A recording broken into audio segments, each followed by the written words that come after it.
Hey, from New Jersey, it's the SNL Nerds, a show where two comics from New Jersey nerd out about Saturday Night Live. I'm your co-host, Darren Patterson. And I'm John Trumbull, Rush Chairman. Damn glad to meet you. Whoa! Oh, I see what you did there. Yeah. Oh, wow, you switched it up there, fella. That's right. Nice. That's right. And in man. special recognition of the special movie that we are doing this week. Yeah, we're diving right into it. No, we're not going to do No, we can do the preliminaries. I just wanted to do my intro. Oh, like okay. that. I didn't know if you want to ramble, because, for those that know about last week's episode, we went a little long. And, that Just a touch. just a skosh. We went so long, I think we're still recording that episode. Yes. So we're talking about MacGruber. Yeah. 2010. That was. I mean, in my defense, that movie had a lot more to talk about than most of the other SNL movies we talked about. For the record, I blame you for that. Yeah, entirely. All over here. Wow, you're just right under the bus. That's right. Yeah. Wow, no brotherhood in the no loyalty in the SNL brotherhood. All Nope. right. Nope. Not at all. Not at all. Fine. No. Fine. That's just I mean, great. do you deny this? No. Okay. But, there's a lot to talk about. With all the other SNL movies we've watched, we were very indifferent to them because the jokes were whatever and the plot was whatever. Yeah. But with MacGruber, the jokes were very strong and the plot was pretty strong. There was just more to work with. We went longer than the actual movie. We did. Yeah, we went longer than the movie by, I think, about 20 minutes. We did. That was, my God. I felt it. At one point I was like, yeah, we need to wrap this up. We definitely went over. I listened to the episode because you want to be aware of how you're coming off and improve in areas where you can. Indeed. And I listened to that, and at a certain point I was like, yeah, I'm sick of this now. Yeah, a little of us goes a long way. I'll admit that. That is true. So that's why we're going to dive right into today's movie that we're going to talk about, which I guess, would you say this is like the first SNL movie, technically, maybe? I think you could qualify it as an SNL movie because it stars one of the big stars of SNL. Right, of course. This was like him at his height. Or this was John Belushi in National Lampoon's Animal House. Yes, came out July 28th, 1978. Yes. Directed by John Landis, who directed Blues Brothers, written by Harold Ramis, Chris Miller, and Doug Kenny. Yeah. Yes. We've talked about Doug Kenny briefly at the Stupid and Futile Gesture movie, the one that came out on Netflix. Yeah. This movie, from what I found, this movie was had a budget of $3 million, grossed $141 million. Successful movie. I would say so. Successful wow. movie. This broke all types of box and that's office. $1978. Yeah, that's like you could buy a country with that. That is like I haven't done the conversion, but I think it is like $10 billion in today's money. That sounds about right. Yeah, we're not math majors, but that sounds right. Right. Like as I said, I'm doing the conversion. I haven't done the conversion. You looked down at the keyboard and you were like, is he going to fuck up with the keyboard again? You took a glance down at the keyboard. You were like, don't go for the keyboard. Don't go for the keyboard, Trumbull. It's like, no, that we did this before. We went through this. Yeah. Unplug that thing if you really got to go for it. But please, come on, man. Come on, bro. I just saw that moment of fear in your face. A trickle of sweat. Yeah. From my brow. Yeah, it was just like that one trickle of sweat going down like the guy in Total Recall. Yeah. Don't do it. Yeah.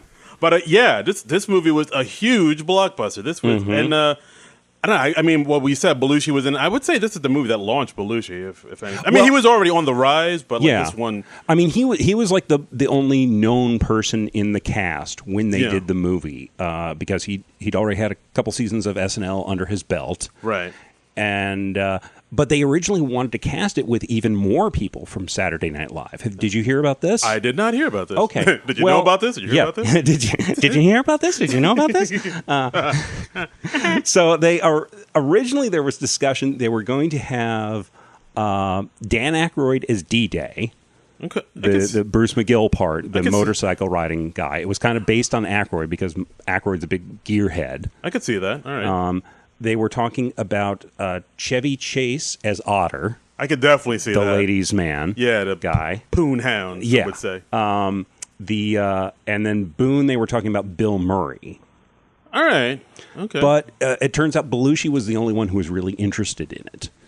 And the other guys were just whatever? Well, Aykroyd, I think, could have been in the movie, but Lorne Michaels didn't want to lose 2 of his stars to the movie, so he said, "I will fire you if you take this movie." Oh, he let Belushi go and do the movie, but he did not want to let Aykroyd go too, because those were like the 2 big guys. Yeah, that's true. But at the time, I didn't know like Michaels was dropping the hammer like that. Well, Lorne Michaels, he can play hardball. Apparently, yeah. And Chris Kattan knows that. And there was a really interesting story where I get the feeling that John Landis didn't really particularly want Chevy Chase in the movie. Why is that? Because he's we could speculate. Yeah, Chevy Chase. Again, we will talk more about this in our Chevy Chase episode, which may or may not ever happen. We may do someday. I think the main reason is that Landis didn't want it to be like an SNL movie with half the SNL cast. Oh, he wanted it to be his own thing. He wanted like straight dramatic actors and unknowns in the movie. Yeah, I guess I could see that. Because then you're believing the characters more, and I see where he was coming from. Oh, instead of this is just Bill Murray playing a part. This is the guy. Right. I mean, all right, I get it. You would believe in the reality of the movie a little bit less, I think. Okay, if it was the SNL, if it was half SNL people. Oh, and he wanted. They were originally talking about Brian Doyle Murray as Dean. No, as the James Widow's part, Hoover. Oh, Hoover, yeah. As the president of the fraternity. Gotcha. So I could see that. And in an interesting story, John Landis, he had a meeting with Chevy Chase about it, and Chevy Chase was trying to decide if he was going to be in this or in Foul Play, which was a starring role. It was a movie he did with Goldie Hawn. I've never seen it. But I've heard of it. I haven't seen it either, but I've heard of it. But that was when, Chevy Chase was doing his first big push to be a big movie star. Leading man. And John Landis said something very shrewd to him. He was like, well, I mean, in this movie, you'd be part of an ensemble like Saturday Night Live. And in Foul Play, you're the leading man. That's all on your shoulders. I mean, that's... And so he was like doing this in the guise of trying to sell it to him, but really he was like subtly trying to manipulate him into not taking the part. Manipulation. Which, so shrewd. I mean, John Landis, very sharp guy. Yeah, absolutely. So I thought that was an interesting story. But then he went ahead and did Foul Play then. He decided on Foul Play, maybe partly because of John Landis's persuasion, subtle persuasion. Interesting. And then we ended up getting Tim Matheson. Yeah, Tim Matheson as Otter. We got Tom Hulse as Larry Kroger, a.k.a. Pinto. And Kent Dorfman? Yes. Flounder. We got Stephen First's film debut. Oh, Stephen First was which one? He's Flounder. Oh, Flounder. Oh, that's okay. I didn't write that thing. Yeah, you might also remember Stephen First. He was on St. Elsewhere and Babylon 5. Oh, nice. Yeah, he had a good, healthy career. Yeah, and there's a good number of like well-known actors in this movie too. Kevin Bacon played Chip Diller. His film debut. We had Karen Allen. From Raiders of the Lost Ark. It's Katie. Donald Sutherland's in this joint. Yeah, Donald Sutherland helped make the movie, get the movie made. Because I figure he at that point he probably was around for a while. Yeah, he was like a big star in like the early 70s. And Universal was saying like, hey, it's great you have Belushi, but you need another big star in this thing for us to really get behind it. And John Landis knew Donald Sutherland. He was like a gopher on his movie Kelly's Heroes, which was like in the late 60s. Okay. It was like a World War II movie. And he actually had babysat for young Kiefer Sutherland. Baby Keith. And so he was friendly with Donald Sutherland. So he asked Donald Sutherland, hey, would you be in this movie? And Sutherland was like, yeah, I'll be in this movie, but I'm not going to do it for just scale. He was getting like $25,000 a day. Oh, wow. So he was like the highest paid cast member. He's not even into that much. He worked 2 days in the movie, and so he got like a cool $50,000. God damn. For the movie in 1978 money. You could buy a country with that. Again, I don't know how much that is. Let me. Don't press the keyboard. Easy. Okay. And $10 billion again. Criminy. You could, that's buku bucks. But Sutherland could have made out even better because he was offered either that as a flat fee or he could have gotten points in the movie, gotten percentage points.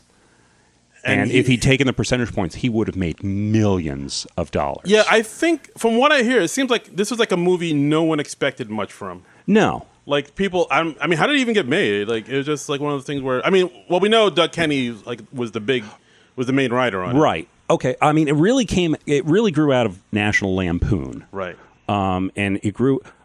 Chris Miller, who was one of the three writers on the film, right. He had written stories that were about his time at Dartmouth, and he'd been in a fraternity that was much like the real Delta House, basically. Okay. And he said that like Pinto, the character of Pinto was like him as a freshman, and the character of Boone was him like an older, wiser junior or senior. All right. So he'd written these stories for National Lampoon, and they were very popular. And Doug Kenny, who was the editor of National Lampoon, was a big fan of them. Okay. And Harold Ramis was somebody who had association with National Lampoon because he'd done the live show. Yeah, the live show with the other people who would go on to be on SNL. Right. So he'd worked with both of the Murray brothers and Gilda Radner and John Belushi. Yeah, Chase. And, yeah. And wasn't Christopher Guest there, too? Yeah, Christopher Guest was a part of that, yeah. He had left the National Lampoon show by that point to, let's see, he says, he left to direct a PBS series in L.A. for my good friend Michael Schamberg. Which is not to say I would have been cast on SNL had I been there, but this sets the stage for the genesis of Animal House, the movie. This is from the intro that Harold Ramis wrote for a book that Chris Miller wrote. What? What's about his fraternity days. What's the name of that book? It is called The Real Animal House, a mostly lucid memoir by Chris Miller. And this, he kind of, I believe, expanded on his old National Lampoon stories. Right. And all that. So it's like half autobiography, half exaggerated retellings of his college days. So Ivan Reitman, who we now know is like the famous film producer and director of Ghostbusters and all that, he was, I believe, a producer on the National Lampoon show, and he had gotten the rights to do like a movie if National Lampoon ever wanted to do like a collection of their sketches or something like that. Right. He approached Harold Ramis to write it, and Ramis had he started a film treatment that he wrote to partly reminiscing about his college days that was called Freshman Year, and he submitted it to Matty Simmons, who is the publisher of the Lampoon, and Ivan Reitman, and he says it was clear nobody liked it enough to move forward. What we all recognized was that it lacked the spirit and hard comic edge of the Lampoon. So at that point, I suggested working with a Lampoon editor, Doug Kenny, Harvard Lampoon alum, and one of the founding partners of the National Lampoon. Doug was a Harvard graduate from Chagrin Falls, Ohio, and the Lampoon's leading comic authority on puberty and adolescence. He had edited and compiled Lampoon's highly successful high school yearbook parody, and had authored two classic Lampoon pieces, First Lay Comics and First High Comics, elements of which later found their way into the screenplay for Animal House. Given Doug's particular bent, he'd also written a novel called Teenage Commies from Outer Space. We set aside the notion of doing a college movie and instead laid out a high school film. Our story concerned Charles Manson in high school, a strangely seductive, demented loner living in the white bread world of typical Midwestern suburb, corrupting the local youth and forming a depraved cult of flying saucer-worshipping teenage zombies. We called it Laser Orgy Girls. What the? The marketing slogan for the popular American Graffiti had been, "Where were you in '62?" Ours was, "Where was he in '63?" To Maddie and Ivan's credit, they actually liked it, but after a moment's reflection, suggested we go back to the idea of doing a college movie. Yeah, I couldn't even wrap my mind around what you just said there. Well, it sounds like it's really out there. It does, doesn't it? I can't imagine that movie becoming a mainstream success. Maybe a big cult hit. Maybe a cult hit, but yeah, that's like, I don't see middle America taking their families out to see that. So they brought in Doug Kenny. Right. And Doug Kenny was a big fan of Chris Miller and his college stories, so they said, let's bring in Chris Miller because he has all the college stuff to make this really work. And so the three of them got together. They all traded their college experiences, and they kind of mashed them up together into this one big movie. Right. And I think that's a large part of the beauty of the movie is it's grown out of their real experiences. So the stories you see in the movie, they have a basis in truth. Yeah, I mean, as far as movies go, there's not much of a plot here. I mean, basically, all right. So the movie takes place in 1962 at a Faber College, with a fictional college, and it starts off with our two, I guess, main characters. Yeah, kind of. I mean, the beginning of the movie is from their point of view, definitely. Right. So it's Larry Kroger, Kent Dorfman, played by Hulse and First. Yes. And then they're just trying to find places to pledge for college, and so they first go to the Omega House, where we meet Doug Niedermeyer. Excuse me, Greg. I forget. Marmeland. And we see that the Omega House is very kind of like hoity-toity, snooty, white bread. Very waspy, very Republican, for lack of a better word. Oh, that's a good word. Yeah. Yeah, and of course they're being nice to them, but at the same time they're being very condescending to them. Are they being nice to them? Well, that condescending nice, that fake niceness. Outwardly nice. Yeah, like, hey. Most. Yeah, hey, how's it going? Why don't you just stand over here with the other nerds and weirdos we don't want to talk to? All right. Yeah. I'll catch you later. Yeah. And then they go away and make fun of them. They shove them in a corner, and they're with a blind guy, and then there's an Indian guy. And I think there were two Indian guys, weren't there? Might have been. I don't remember. Yeah. But they kind of shove them in the corner with the other misfits who they get the vibe. Oh wait, we're not going to be welcome here. Yeah, we don't want the nerdy guys. We don't want the people of the other races. And it's like we want to keep this nice and white. So I mean, right from the beginning, the movie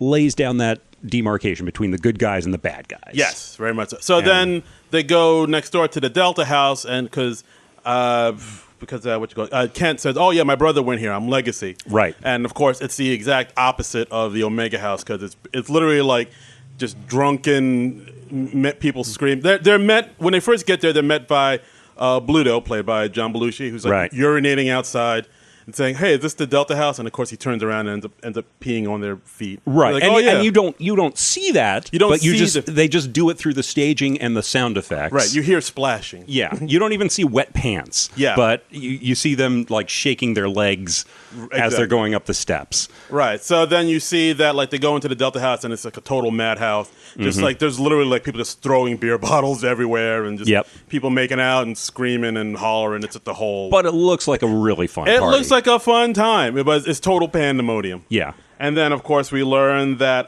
the Dean Wormer, looks down on them, and he wants them off campus because they're like the troublemaking house, and they're always into hijinks and shenanigans. And when he's told that the fraternity is already on probation, he says, well, then they're on double secret probation, which is obviously something he just came up with in the moment. Exactly. And you have the great John Vernon playing Dean Wormer.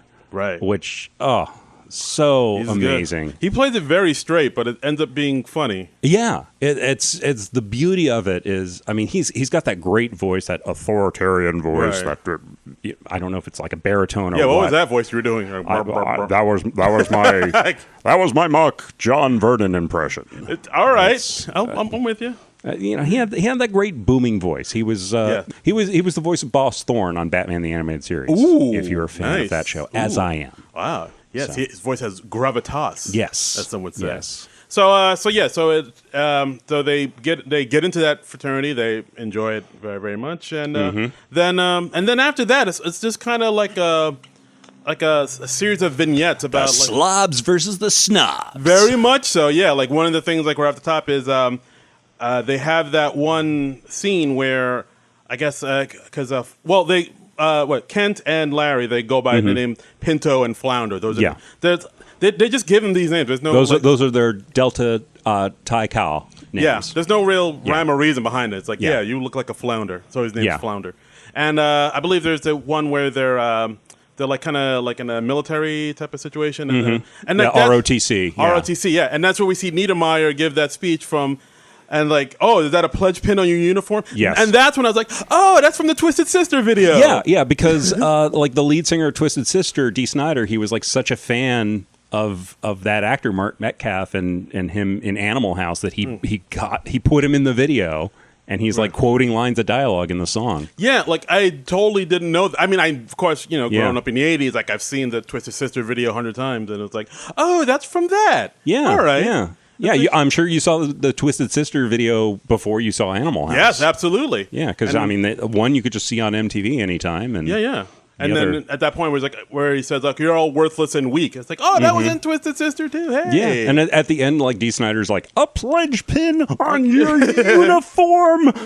Now drop it to me. I mean, yeah. I want to rock. Yeah, and it's hilarious. And it was great that he gave Mark Metcalf a job in the video, too. There you go. So Mark Metcalf got a check. Yeah. Hot dog.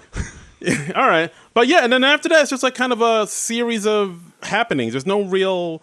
I mean, like we said, like it's like snobs versus the slobs. It's a very episodic movie. Yeah, I mean, there have that one point where like one of the people in the Delta House is Boone. He goes by name Boone, and he has a girlfriend Katie, and like they kind of Karen Allen. Yeah, played by Karen Allen, and they kind of go through their relationship a little bit, but doesn't really kind of fit in the movie. Well, I mean, we know from the beginning that they have a troubled relationship, and it's largely because Boone is so committed to the fraternity, right?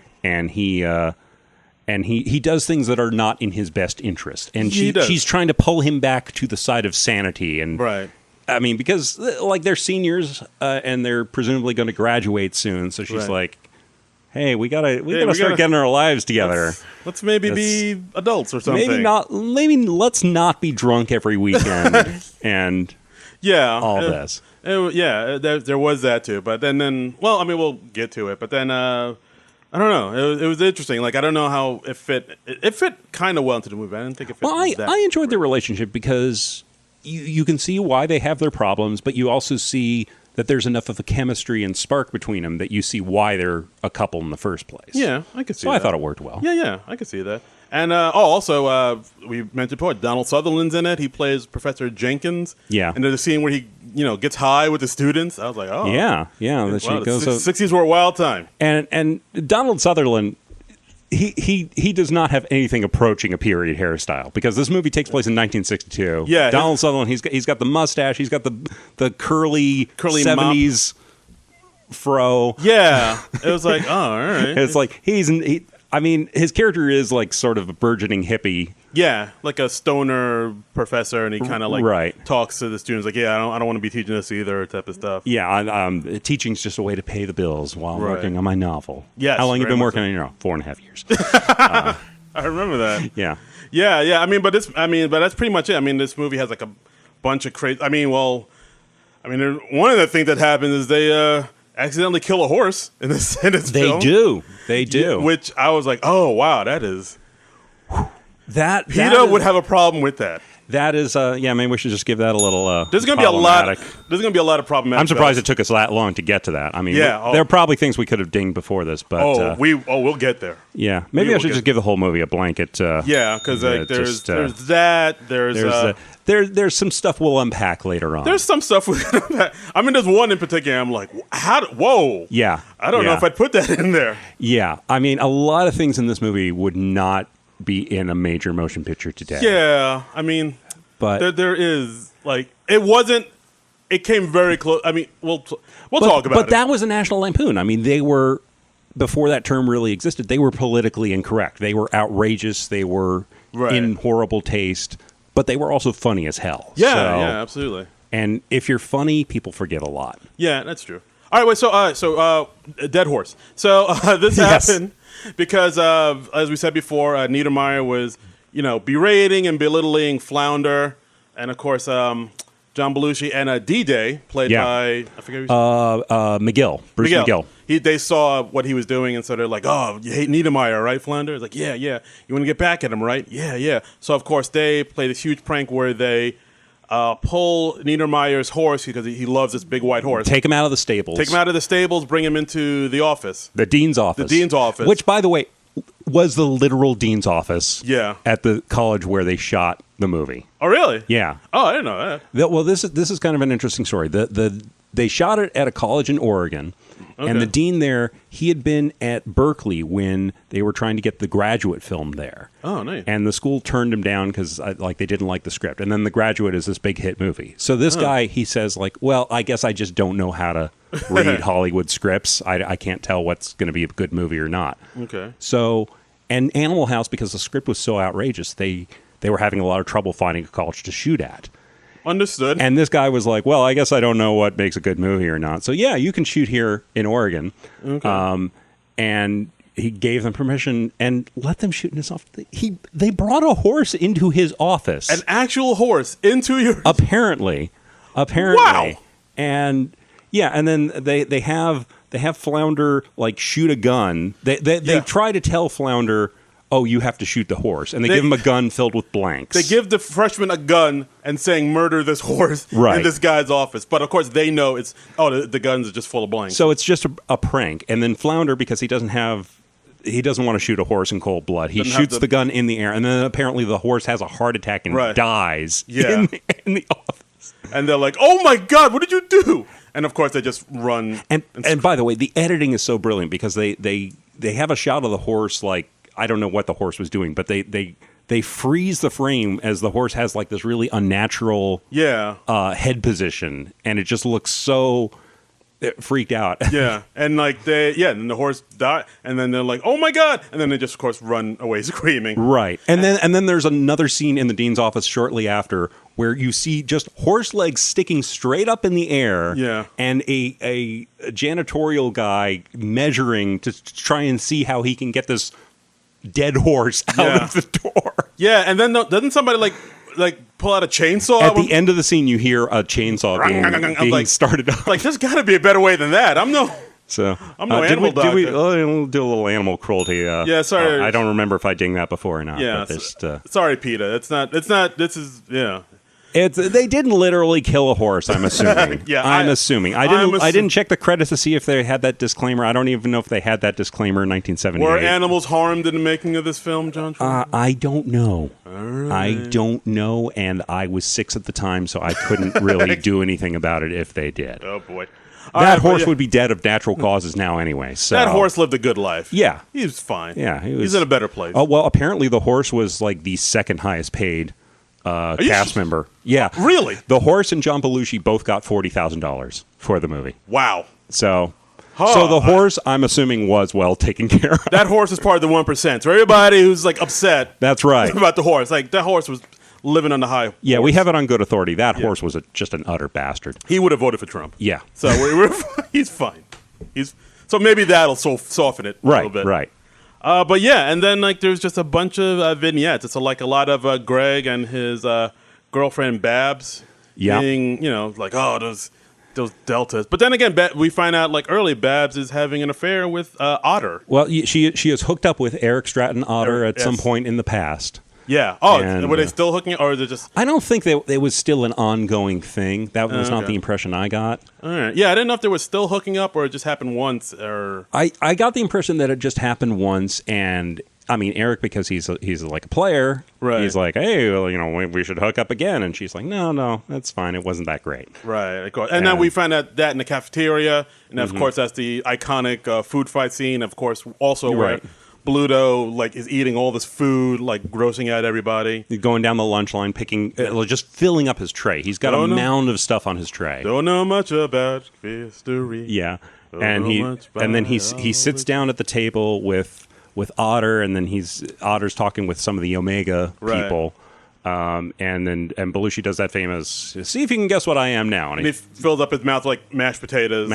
And there's hits both of his cheeks and then spatters the mashed potatoes all over him, and he says, I'm a zit, get it? Yeah, oof.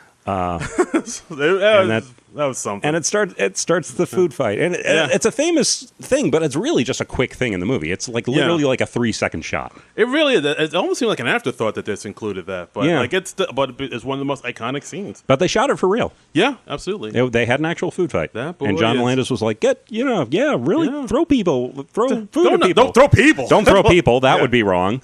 Yeah, we've killed a horse. We're not going to throw people. They're union. We got to save that for the parade sequence at the end. Ooh, we'll get to that. But that boy is a PIG pig. And another iconic scene is the one where Bluto peeps in on some women getting undressed with a ladder. As you do. As one does in college. Yes. He's like...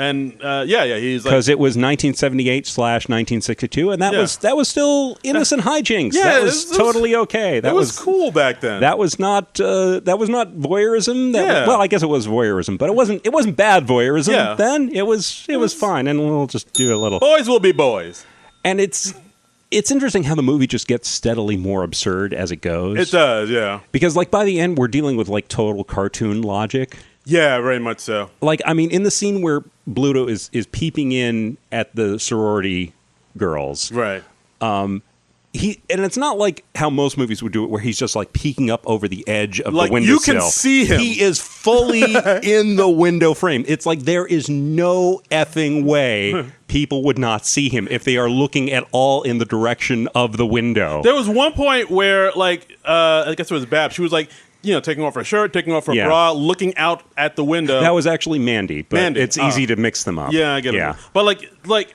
She's looking right at him. I'm like, how do you not see? He's right there. It's not right that there. dark out. Yeah. But then again, there is that kind of cool scene where Bluto kind of turns and looks right into the camera. I love that. I love that. He breaks the fourth wall that one time. That is a great moment. And it's usually kind of lame when movies break the fourth wall like that. But that is a moment of breaking the fourth wall that really, really works. Yeah, he just like looks at the camera and is like, Belushi just gives you this conspiratorial look where it's just like, hey, we're all about to see her boobs, huh? And say no more. And honestly, that's probably what's going through most audience members' minds at that point. And just Belushi, dudes like boobs, and it's just Belushi, like kind of like. You're in on the joke with Belushi, and it's a great moment. Yeah, and I guess it took me long to realize. I mean, when I got older, that scene where he falls off the ladder. Yeah. When I first saw it, I guess because I did see this movie like years and years ago. It's kind of subtle. Yeah, kind of subtle. But then as I got older, I was like, oh, his boner pushed him off the ladder, and then that's how he fell. Yeah.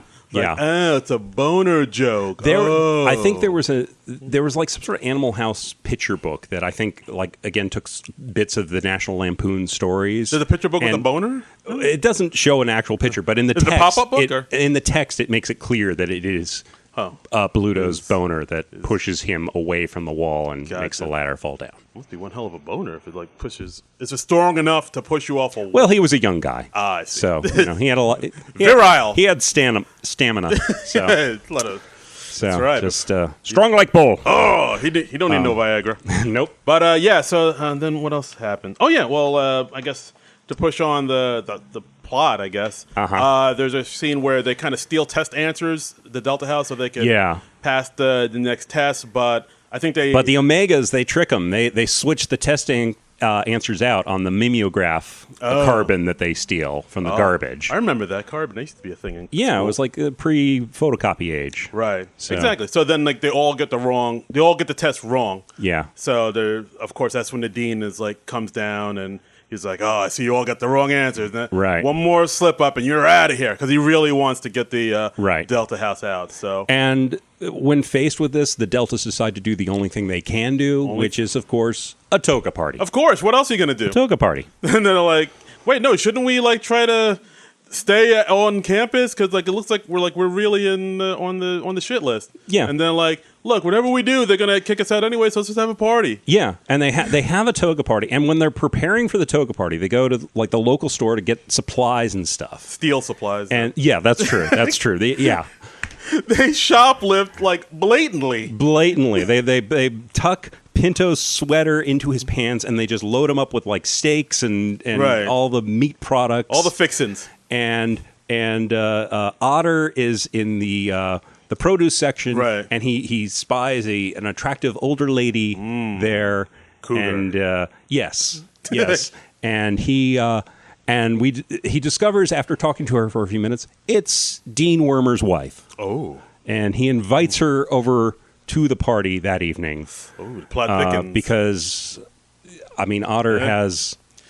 His penis just does the thinking for him. Yeah. No, it is a bold move. I will say that. It is. That's a ballsy move. That is a ballsy move. You don't know how in every sense of the term. Oh, Wordplay. But yeah, because you don't know how that's going to go down. No. She could be like, talk to her husband. Like, this guy tried to... But Dean Wormer's wife, into it. Yeah, she's... Into it. Shows up at the party. Yeah, she's all boozed up. She, crashes in front of the place. She comes from, an alumni dinner or something, and she's half in the bag. Right, and El Pinto, as they leave the supermarket, the checkout girl lets him go by. Yeah. And she's kind of cute, so Pinto's like, oh, do you want to come to this? He invites cute checkout girl to the party. And of course, she's like, oh, I got to talk to my dad before I can go out. Yeah. And right then, I was like, why does she have to talk to her parents? I wonder if this is going to come into play later on in the movie. No, I don't think so. No, I don't think there'll be any sort of consequences for those actions. Yeah, you're probably right. Yeah, I'm probably just overthinking it. So at the party we got Pinto. He's there with the checkout girl. Right. We got Dean Wormer's wife. She's there. She's there. We got Otis Day in the Nights. Kent Dorfman brings his girlfriend. Yeah, I didn't even know he had a girlfriend until this point. Yeah.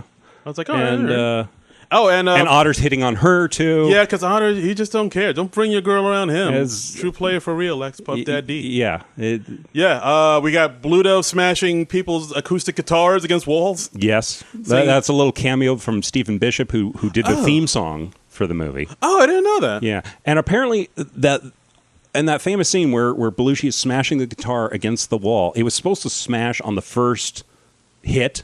Oh. Because they weakened the guitar so it could smash apart easily. Right. But it didn't. And so Belushi just kept going and just keeps and until it's all splintered. That's actually kind of funny. Yeah, it is. And so people are you're seeing people's genuine horrified reactions. That's all genuine. Love that. I love it. Love that. Yeah, absolutely. And Otis Day and the Nights. Yeah. Singing the now iconic you make me want to shout, kick my heels up and shout. And yeah, that's the actor playing the lead singer of Otis Day. He's playing Otis Day, right? Lead singer of Otis Day and the Nights. Of course. That was an actor by the name of Dwayne Jesse. Oh. And his part in this movie became so famous, he has legally changed his name to Otis Day. Really? And he tours colleges, I believe to this day, as Otis Day, and plays numbers from Animal House and I think other blues and early rock 50s. songs. Yeah, 50s, 60s songs. That's pretty awesome. Wait, so he was originally just an actor. Yes. And he became... Not even his voice that you hear in the movie. What? It's somebody he is lip syncing to somebody else's voice. What? So yeah. So he had to learn how to. So this movie became so big, he was like, screw it. I'm a singer now. I am Otis Day now. He just became Otis Day. This is his secret origin story. That is bonkers. And he had to, I guess, learn how to sing. Huh? I guess, yeah. That is nuts, right? That is pretty bonkers. That's nuts. Nuts. Yeah. So it's just. So yeah, this Toka party is just all types of insane. I believe Boone gets Dean Wormer's wife up to his Otter. Yeah. What did I say? You said Boone. Oh, all right. It was I kind of got them confused a little bit. Well, they're together a lot. Yeah, Boone and Otter and Hoover is Hoover is the president. Right. Otter is the hound. Right. And Boone is the guy with Katie as the girlfriend. Right. What is Boone's? I guess he's just there. Does he have a title? Because I know Otter is the Rush chairman. Yeah. But I don't think they ever said what Boone was. No, I don't know if Boone has a title in the Deltas. That's a good question that I'm not prepared to answer. Okay. Oh. So they're known homosexuals. Yeah. Which is a line from the movie. Yeah. Which is a line from the movie. Yeah. Watch the movie, you'll get that hilarious. Dude. Yeah. No. All right, but so it looks like Otter took up Dean Wormer's wife up to his grotto at one point. Which, I mean, this is where the movie puts every other college comedy to shame because there've been a million comedies with rebellious fraternities and stuff and they all have their own stunts and the outrageous things they do. Right. No, Animal House, we nailed the dean's wife. Yes. That is going way beyond what any other college comedy does. Indeed. American Pie came close when Stifler banged what's his face's mom. Wait, oh yeah, no, yeah. Wait, not Stifler. Stifler's mom. Stifler's mom got banged out by Finch. Banged out. What? Okay. What? No, I just was not expecting that phrasing. It's a funny phrase, yeah. Yeah, it is. And and of course, there's another scene where Pinto goes upstairs with this lovely young lady, and she passes out, and it comes very close to being a date rape scene, but he doesn't do it. She passes out because she gets very drunk very, very quickly. Right. Because she gets to the party late and she's like, oh, I have to drink more to make up for lost time. Right. And then they're up in Hoover's room and things are getting hot and heavy. And just as she's like unclasping her bra, she passes out. Right. Leaving Pinto's hands with a handful of tissues that were stuffed in her bra. Right.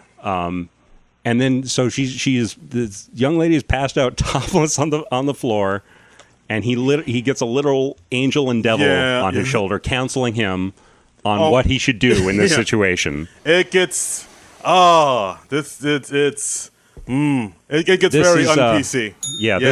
This is something that you could. These are jokes that you could make in the late 70s that I do not think you could make today. I don't want to make these today, but yeah.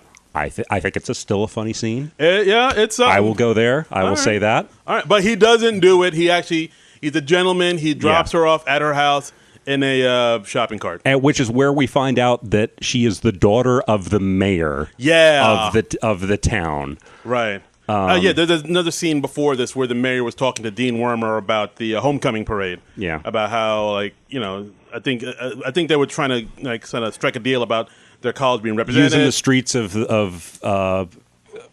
is the town Faber? I know it's Faber College. It's Faber. Okay. The town it's a fictional town called Faber, and how the mayor has concerns because he's heard about Delta House and how he doesn't want Delta making any trouble. Exactly. At the homecoming parade. This is what is called foreshadowing. Yes, and of course now we found out that his daughter had been.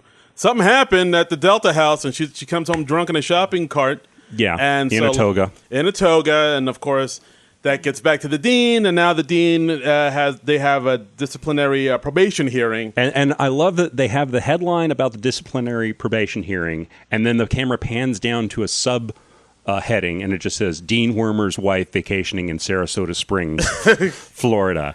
And apparently, I just read this.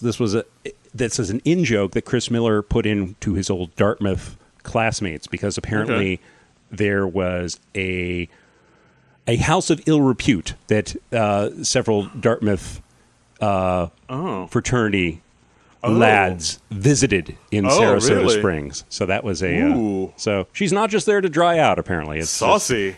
So. Oh, okay. All right, yeah, 'cause I didn't get that line. I was like, she was just like hiding? Well, I think it's just they're getting her out of the... She could have got slammed out by What? She did. Yeah, I know. I'm not here. When you throw in she got slammed out. I mean, it just hits me unexpectedly, and hey, man, we're not here to shame anybody. No. Hey, you go. Yeah, Mrs. Dean Wormer. Yeah, you want to get porked, you get porked. Yeah, you get that young college Tim Matheson ass. Yas queen. Yeah.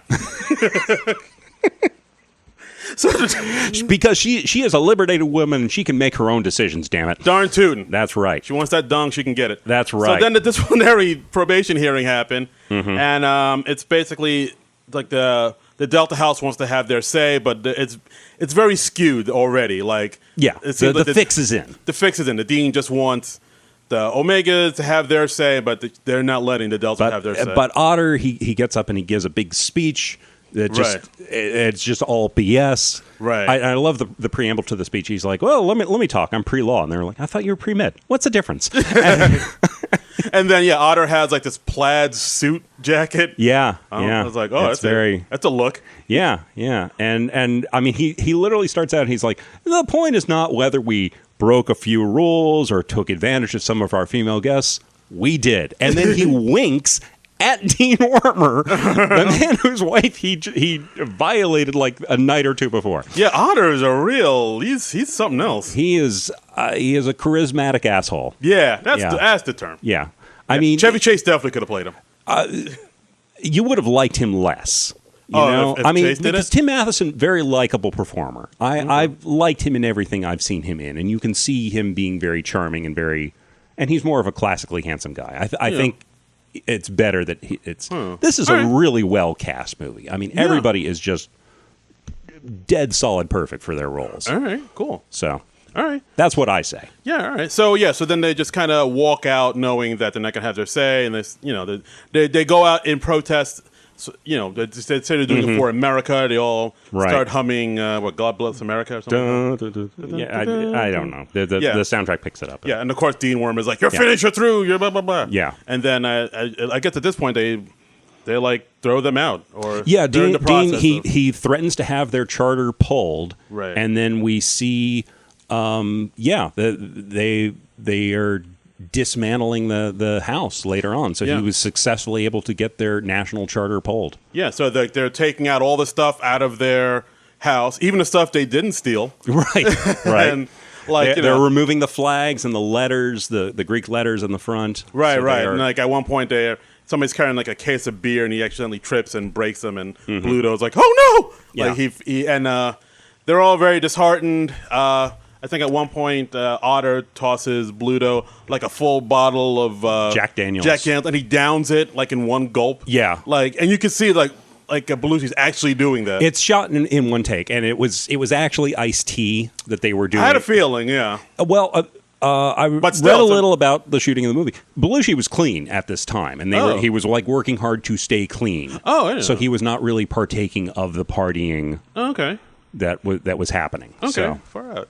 But yeah, but the fact that he could just like down that like so quickly. That is impressive. Even with iced tea, it is impressive that you downed like 3/4 of a bottle of Jack Daniels in one gulp. Yeah, I was like, wow, that is impressive, sir. Yeah. So everybody's kind of disheartened, trying to figure out what to do, and I think at this point, Boone and Otter are like, well, what we should do is road trip. Yeah, road trip. So they just like take the car. They take Flounder's brother's car. Right. And Flounders, of course, no, take my brother's car. He wants it back by Sunday. Right. And they just get like a case of beer and they just drive off to meet up with some babes. Yeah, they go to a nearby women's college, and Otter has a clipping from that school's paper. And he's like, well, what was this girl's name again? And they were like, oh, Fawn Leibowitz. And we don't really know what this is about. Right. And he pulls up and he goes into the lobby, and he says, oh, I'd like to see Fawn. I'm her fiance. Right.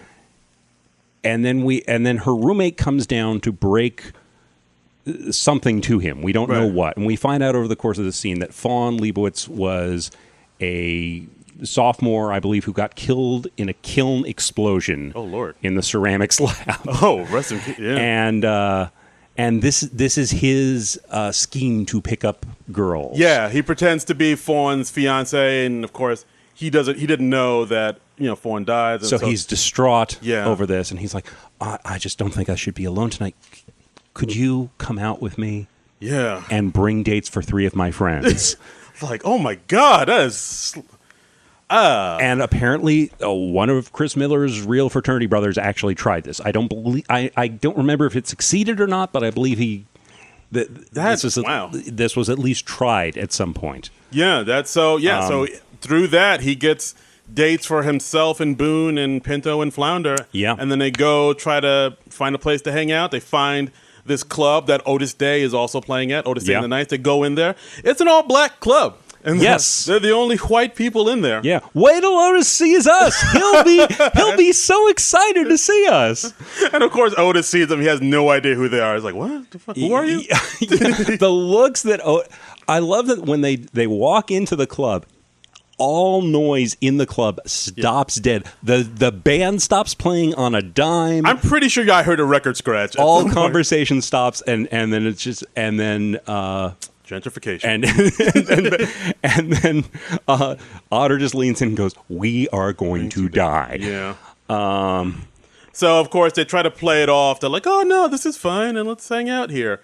And of course it gets very awkward because everyone is very nervous, and because it's very nervous because racial relations were not in a great place in 1962. You don't say. Yeah. Really? This is my understanding. It wasn't Shiny Happy People all the livelong day. It was not, because the song Shiny Happy People would not come out for another 30 years. So that's the one that brought us all together. Remember that? Exactly. After that, racism was a thing of the past. Exactly. It was all solved by REM in 1992. That's right. We did it. That's historical fact.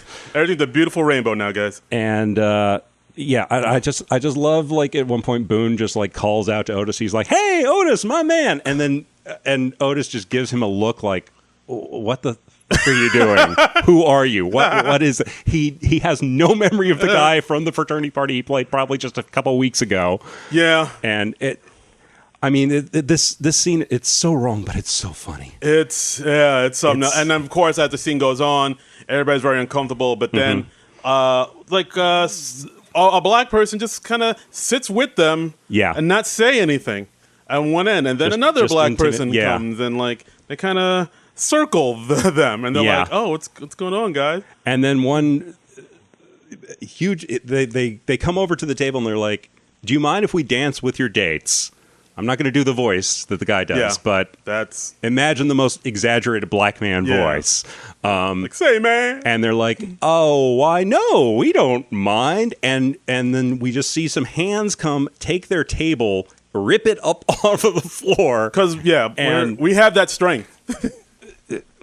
Oh, God. And I just remembered there's another, when Otis and the band is playing, we hear Pinto. He asks his date, "Oh, what is your major?" And she says, "Primitive cultures." And then it immediately cuts to Otis Day. I didn't want to say anything, but I was like, "What the fuck is this?" I mean, this scene goes for it. Yeah, it goes. And on the IMDb trivia page, the first item is, according to John Landis, Universal Pictures president Ned Tannen objected so strongly to the Dexter Lake Club scene that he interrupted a screening of the film and he ordered the scene to be removed immediately, claiming it would cause race riots in the theaters. He was saying that black audiences would pull their chairs up out of the...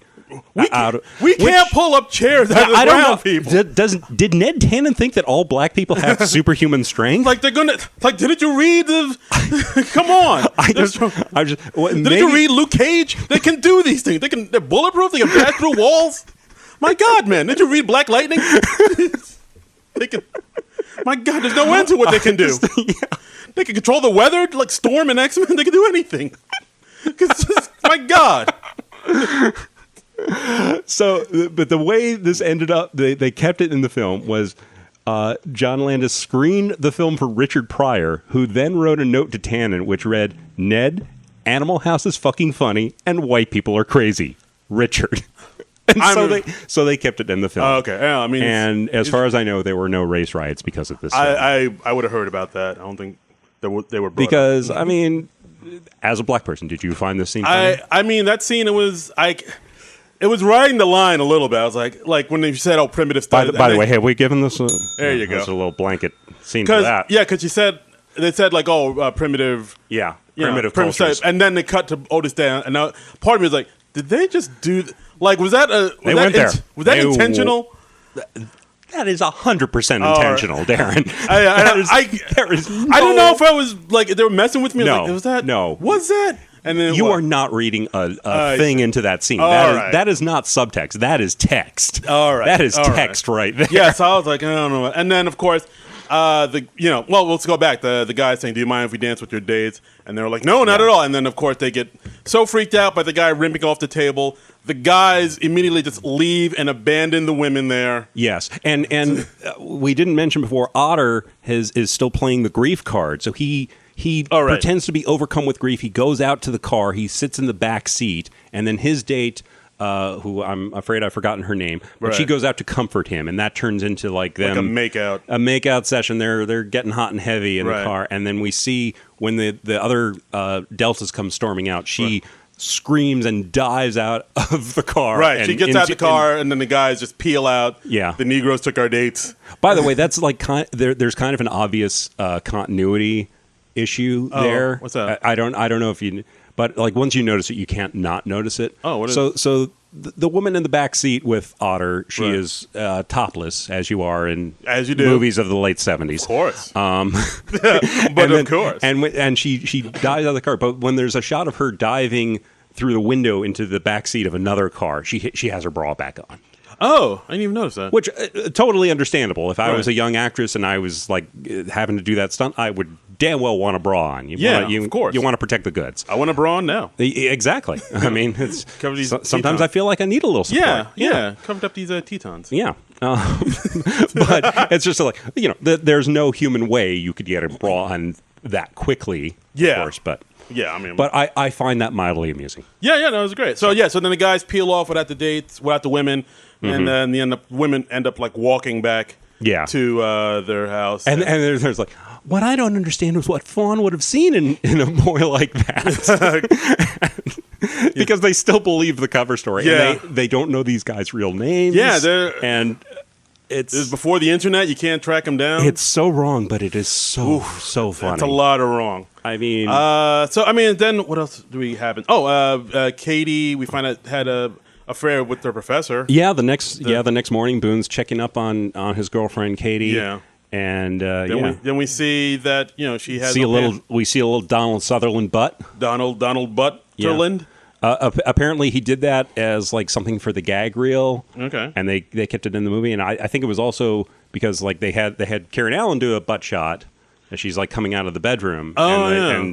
And Donald Sutherland showed his butt as, I think, a gag. And she's like, well, if Donald Sutherland can show his butt, I guess I can show mine. Yeah. So, because solidarity. Butts for everybody. Yeah, exactly. That's right. And, I don't know, what else happened? I guess, I guess at this point, Greg found out that Otter was sleeping with his girl. Yeah, or has slept with her at some point in the past. And that's like another thing that happens throughout the movie where, like, it's him and his girl, they're at, like, lookout point. Yeah. And she's, like, constantly, like, whacking him off. But he's like so upset over and this is all like happening out of camera we don't shot. see an actual. It's happening behind the dash of the car. We don't see an actual But her hands come up and she's taking off like a rubber glove, like a surgical glove, like she just came out of surgery. Which I mean, just shows how wonderfully repressed and screwed up these characters are. Yeah, it does. And Greg is apparently 100% impotent. Yes, because he's not. Yeah, having an erection during all this simulation. Weenie no work. No. Yeah, because at one point he's like, "Oh, it's supposed to be this soft." And again, as we established, pre-Viagra age. That's right. You got no pill for that. Greg is SOL. Yeah. Oh, that's true. He is. He's yeah. His dong no worky. No. So at this point, he finds out that Otter's been sleeping with his girl. So he tricks Otter to. He makes Otter think that he's meeting up with. Not Babs, the other one. Mandy. At a motel. Of course, Otter gets there, and it's Greg and all his goons. They're the cronies, the Omega cronies. Yeah. They're beating him up. They beat the tar out of him. That's right. Yeah, and actually, at this point, Dean Wormer puts down a hammer and says that the guys are out. Yeah, because their midterm grades have come back, and they are so awful. Yes. Like Pinto has, I think, like 2 C's, 2 D's, and an F. And he's the highest. He's the best. He's got a 1.2 GPA, and they say you're the highest GPA in the deltas. And one of them in this scene in Dean Wormer's office, one of them actually was like, "Hey, nice going." Well done, all right. I think it was Bluto who was like giving a thumbs up or something like that. I mean, and there was one good line Wormer had where he talks about Flounder's grades and how they're really bad, and he says, "Fat, drunk, and stupid is no way to go through life, son." Which is it's fair. That's a good guide for life. Yeah. And of course, he gets to Bluto, Mr. He gets to D-Day. D doesn't have any records there. No, he has no grade point average. All courses incomplete. Yeah. Because D-Day's off doing his D-Day things. Yeah, D-Day's a mystery. No one knows what he does. Yeah. And of course, Mr. Blutarsky, 0.0. Which is perversely impressive. Yeah. I mean, you have to work to get a 0.0 it's double GPA. digits. Yeah. You got to work to get nothing. That's no. Right. So he expels the lot of the Deltas, all of them, out of school. And he's also saying, and I've informed your draft boards that you are all now available for military service. Which 1962, not a good time for that. Something was happening. A little thing called Vietnam starting to heat up. Something happening here. It's what it is. Ain't it? Yeah. So they go back to the house dejected.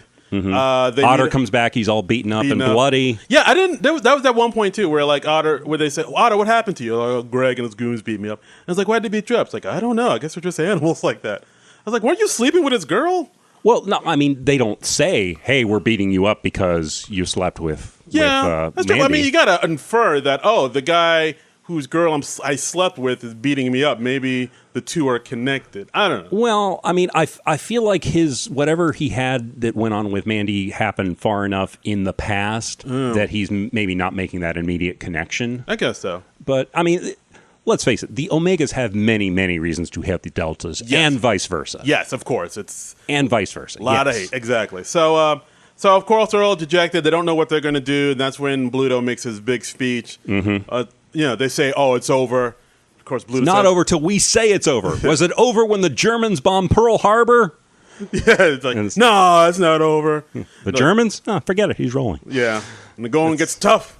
Yeah, and the tough gets going. And this scene is wonderful because I mean it starts out Bluto says like 7 years of college down the drain, and then like a minute later he's apparently legitimately thinks that the Germans bombed Pearl Harbor. So he has not learned a thing at Faber. A school where their motto is literally knowledge is good. Which I didn't even notice that. Oh yeah, the statue at the beginning. They have a statue of Emil Faber, the founder, and then the Emil Faber? Emil. E-M-I-L. Oh, Emil. Okay. Yeah, and it pans down and it just has the in quotes it says knowledge is good, which is just it's so wonderfully stupid and trite. I love it. I did not notice that. That lost my train. And also, like, I love in Bluto's speech where he's like, "When the going gets tough." And there's this awkward pause, and the soundtrack just does a cue. It keeps like, going. Bum, bum. And it's the score, by the way, Elmer Bernstein, who's just brilliant, and it makes the movie all the funnier. Okay. So shout out to him. Yeah, absolutely. So, I mean, at this point, they figure they need to do, as Otter says, a futile and stupid gesture. Oh, that's a catchy phrase. Yeah. That'd make a good title. It would, wouldn't it? Yeah. Yeah. So, of course, now they plan to make this big spectacle at the homecoming parade, right? And which is like the big ending. Yeah, and they make their own float for the homecoming parade, right? And they're using the body of the wrecked car from Flounder's brother. Right. Oh yeah, they wrecked Flounder's brother's car. I don't know if I mentioned that. They crashed into lots of cars in the parking lot. And they crashed it as they were leaving frantically because the Negroes took their dates. Of course, as you do. But at this point, At this point, like Otter said, "Oh yeah, just tell your brother like it got smashed, and like the insurance company will take care of it. That'll be great." Yeah. And of course, Flounder's like, "Oh, okay." Yeah. And so like then D-Day takes like a blowtorch to the car and they just make it this whole kind of like groovy ghoulies monster mobile type of thing. Yeah. Well, I mean, it looks kind of like the 1966 Batmobile. That's it. Because Batmobile, it's black with like the red trim, and I mean, even though in the universe of the movie it's taking place 4 years before Batman premiered, I still love that little. Maybe Batman was inspired by the Deathmobile. Maybe in the Animal House universe, the producers of Batman, they saw the press coverage. The AHU, the Animal House universe. That's right. Nice. That's right. The National Lampoon Animal House universe. The NLU. Oh. Yeah. So we also learned. So Pinto goes back to the girl's house who he left in a shopping cart. Yeah. They hook up, and then we find out that girl's 13 years old. Yeah. Woo! This. First off, I remembered it as 14. So when she said I'm actually 13, I was even more horrified. Yeah. But apparently, I think they wanted to say she was like 16 or 17. Like that might be a little better. And they shot it with her being 13 as like the more outrageous option, so that they could get what they really wanted. In there past the censors. Okay. But apparently, her being 13 just passed. They were fine with that? That bell's getting a workout today. Wow. So, well, I was like, oh. Yeah, so, I mean, Pinto is in college, so he's at least 17, if not 18. Yeah, so she is... The actress, by the way, was like 18 or 19 when she shot the movie. Oh, yeah. So... All right. But also, like, Pinto was a virgin, too. Yeah. But then they go and they hook up at a football field. Yeah, on like the 50-yard line. Yeah. So that's right. 50-yard. Oh, interesting. I'm assuming it was a 50-yard line. I wasn't looking at the. You weren't noticing the numbers. No. All right, but yeah. So like he hooked up with a 13-year-old, which the '60s were a different time, man. just people underage boning to and fro. Right? I assume. I don't know what to say. Yeah, that's. I mean, what can you say? I mean, I can't. It is a very funny, shocking moment. It is because Tom Hulce is like he's getting his undershirt off and he stops like mid.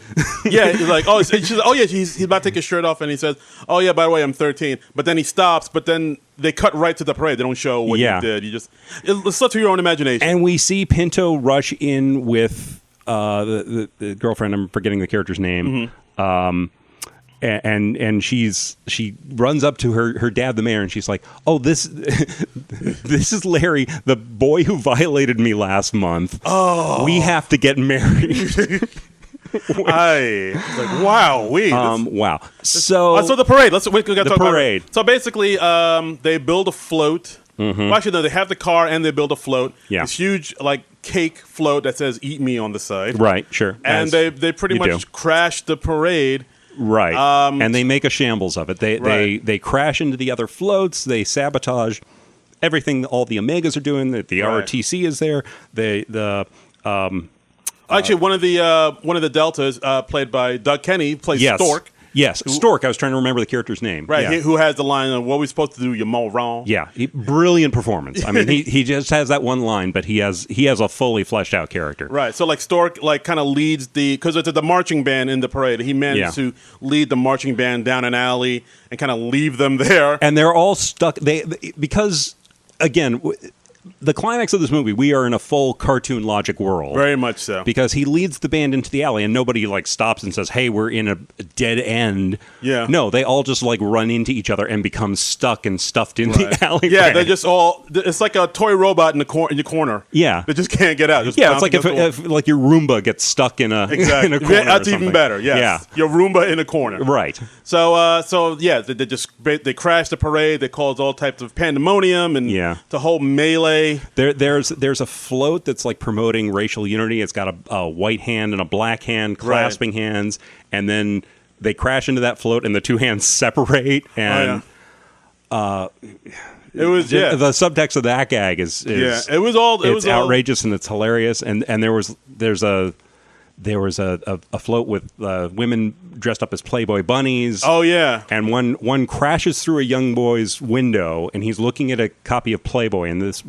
Playmate or Playboy bunny crashes onto his bed, and he just looks up and goes, "Thank you, God." Oh, cheeky. So it's, the people are running. It's just it's really just pandemonium. It's basically a riot. It looks like war footage. It really does. Because they're setting off smoke bombs and just everybody's life's in danger. Dogs and cats living together. Mass hysteria. Yeah.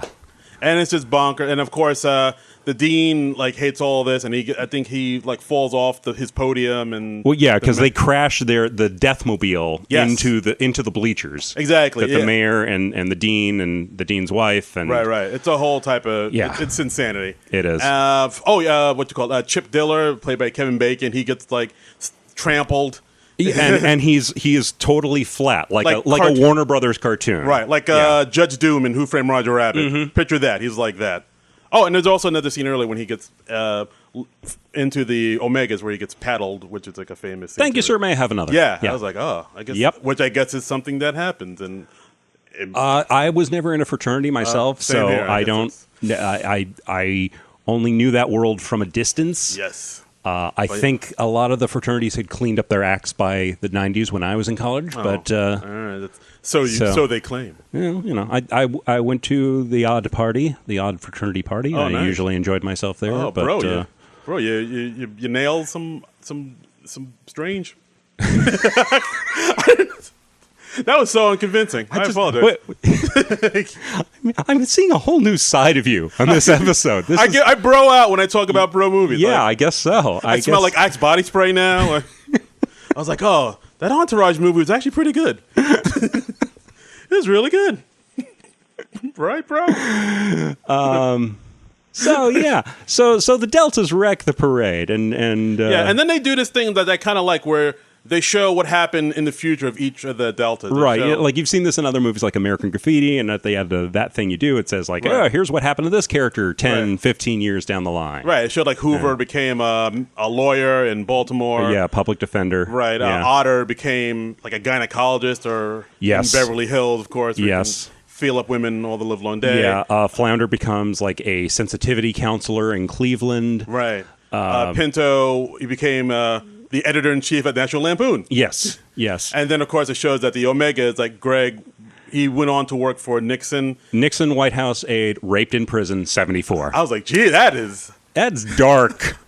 That is dark. And this, I mean, this a prison rape joke. And this is like 4 years removed from Watergate. This is very fresh in the public's consciousness. Yeah. And then Niedermeyer, who is the big ROTC guy, the big military asshole. Yeah. It says, shot in Vietnam by his own troops. Yeah, that's dark. I'm like, wow. Which, by the way, has a tie-in in one of John Landis's later movies. He did a segment in the 1980-82 Twilight Zone movie. I forget which year it was. Oh, wow. But he has some...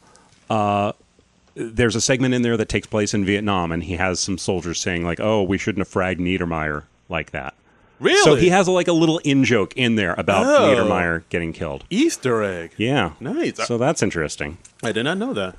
Oh, wow. Okay. And of course, it says Boone and Katie, they get, like the two of them kind of get back together. And they reconcile. Yeah, and then it said they got married in such and such year and divorced like 2 years later. Yeah, yeah. Like, married 64, divorced 1969. Yeah, it's like, that seems about right. Yeah, yeah. You're just like, and you understand why both of those things happened. Yeah, which is what I like about the Boone Katie relationship. It shows D-Day, whereabouts unknown. He just speeds off in the car. Yeah, and that's the last you see of D-Day. He apparently gets away from the police. No one knows anything about him. And of course, it shows Bluto, who's dressed up as a pirate, and he kind of takes one of the women. He abducts Mandy, the woman he has been lusting after and creeping on for the entire movie. And he just because Mandy, as something speeds away, it rips away her dress. Right. Like all the women on her float, they're dressed up like Jackie Kennedy from November 22nd, 1963. They're in that pink outfit with the pillbox hat. Right. Which, that's a little... I mean, that's some dark overtones there. There's a lot of dark overtones. There are. And, so she's out there with her in her underwear, and she's trying to cover herself. And very Benny Hill. Yes, it is very Benny Hill.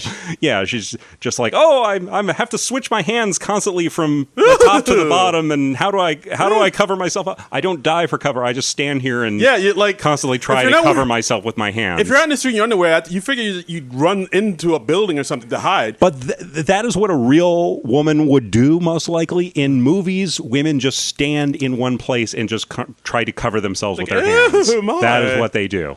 That's what the women do. Yeah, and they're spontaneously stripped in movies a lot. Yeah, huh? I mean, I grew up in the 80s. It happens a lot. Homina. You know? Yeah, watch the prom scene from Zapped. I mean, my God. That... Zapped. And the women in that movie, they react like no women ever who are like unexpectedly stripped naked. They're just like, oh, hey, I'm naked. Yay. Yeah. I mean, that is not a reaction a real person has. They were pretty cool. They were cool with it. Yeah. Hey, it's your body, whatever, baby. So Bluto snatches up this woman there. The last shot of the movie, them driving off. And it becomes, it says he becomes like a congressman or something like that. Yeah, Senator and Mrs. Blutarski. Yeah. Oh, and it also shows. DC. And also another thing, Babs, because like this plays something later on. She becomes like she works at Universal Hollywood. She's like a tour guide. A tour guide. Yes. Which plays into something later on. Yes. But yeah, as far as that goes, that's pretty much the movie. Mm-hmm. And it's a bunch of wacky hijinks and whatnot. It is outrageous. It is offensive, but it is so funny. It's out there. It is so. I mean, I love this movie. I still love this movie. Yeah, it's out there. So what the Babs connection is, after the credits, there's a scene that they show where it says, while in California, visit Universal Studios or Universal Hollywood. And in parentheses, it says, ask for Babs. And for every movie that John Landis did for Universal, he would put that at the end of the credits. Nice, really? And that was apparently like a real promotion that they ran at Universal Studios. If you were like buying a ticket and you said, is Babs here? or Can I See Babs, they would either give you a discount or they would let you in for free. Holy. They don't do this anymore, apparently, but this was a promotion that they ran for, like, I think, into the late 80s. That's pretty cool. That is cool. That's a neat little Easter egg before we really had... And it was the era before DVDs or anything like that. So far out. Oh, wow. All right. That's a nice little in-joke right there. Yeah, I like that. I like that. All right, so, I mean, and that's the movie. And like we said before, it did crazy business, buku bucks. I think this might have been the movie that... I'm trying to think if Porky's came before... It came after this, right? This came before Porky's. All right, Porky's was like early 80s. So then, like, this was the movie that kind of launched all the other... This created the genre of, like, the college movie. Right, like Revenge of the Nerds and Porky's and all that stuff. I mean, all of those movies are, like, chasing after the sort of success that Animal House had. It definitely felt... That's the vibe I got. Yeah. Because, I mean, once this made the money that it made, everybody was, like, taking notice. Like, oh... And well, we got to do that. And it was so successful, they actually tried to get a sequel off the ground. Right. Well, we got a tweet about that from one of our... Folks. Wow. Yeah, and there were a couple of attempts at making a sequel. Like the same writers, they planned a sequel set in 1967 with The Summer of Love. So this would be 5 years after the first film. Summer loving. And so the Deltas would have a reunion for Pinto's marriage in Haight-Ashbury, San Francisco, which was... Haight-Ashbury was like the epicenter of the hippie movement in The Summer of Love. And it says on the Wikipedia page, the only Delta to have become a hippie is Flounder, who is now called Pisces. Later, Chris Miller and John Weidman, another Lampoon writer, created a treatment for this screenplay, but Universal rejected it because the sequel to American Graffiti, which contained some hippie 1967 references, had not done well. And when John Belushi died in 1982, that was pretty much it. That was the end of that project. I hear it. That makes sense. Like, if Belushi's not there, then just... But... It's like the Doors. Like, when Morrison's gone, then the band's gone. Yeah, but this is interesting. I had not heard this before, and I just discovered this today. And as I was doing some research for this, there was another attempt at a sequel where Matty Simmons, who is the publisher of National Lampoon and a producer on this movie, he co-authored a script which had some of the Deltas returning to Faber College 5 years later. Oh, okay. After the events of the film, and there was a first draft script dated May 6, 1982, but it didn't go any further than that. And this was a different attempt at the sequel. This was so let's see. Okay, here's a summary I found on filmbuffonline.com. This was like a script review. Okay. It's been 5 years since the Brothers of Delta House wreaked havoc on the annual Faber College homecoming parade, and several members of the frat decide that it might be safe to venture back for a weekend visit to their old college haunts. Arriving, though, they are horrified at the changes that their beloved fraternity has undergone.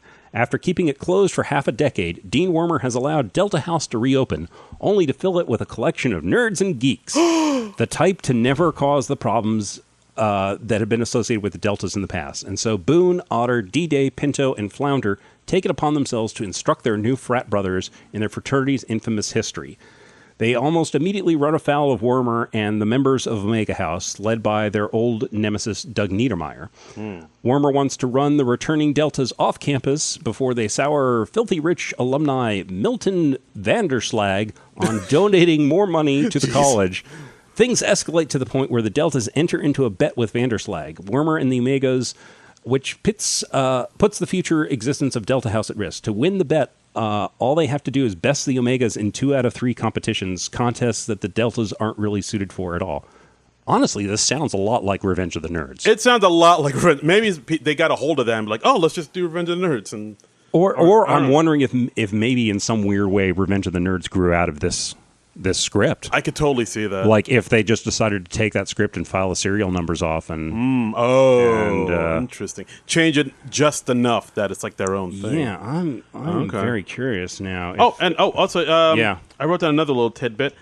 Tim Matheson, he went on to play Van Wilder's dad in National Lampoon's Van Wilder. Yes. So that's and like some other cast members had cameos in that at the end. Oh, really? Yeah, I think Mark Metcalf and Stephen Furst are also in Van Wilder. Oh, that's pretty Or no, wait, is that in Sorority Boys? Oh, Sorority. See, that's a problem with Sorority Boys. Wow. That's a problem with these other college movies. They all kind of blend together. Yeah, it's because they're not distinctive the way Animal House is. Yeah, that's true. Sorority Boys. I've totally. See, I'm looking up the credits for the writing credits for Revenge of the Nerds. I'm not seeing Maddie Simmons' name on there, but I mean, maybe it's just a coincidental thing. I don't know. Maybe. But that plot the broad strokes of it, which is all I know because I haven't read the script, but it sounds a lot like what became Revenge of the Nerds. I think we uncovered something here, man. Maybe. Who knows? Uncover something big. I don't want to start rumors, and I don't want to, you don't want to accuse somebody of plagiarism or something like that. Hey, but I think, guys, what do you think? Let us know. Yeah, tweet at us. Is there a case here? Do we have a case? Somebody gets sued here? Because this script was 1982. Revenge of the Nerds comes out in 1984. So just saying, follow the money. Follow the money. It goes all the way to the top. We are the deep throat of the Animal House 2 / Revenge of the Nerds conspiracy. We just have like whiteboards with all types of information on it. With string. Red string everywhere. Yeah, just connecting thumbtacks. The truth is out there. And I don't know how the string helps you make those. It's the visual aid. Yeah. It helps you visually. Yeah.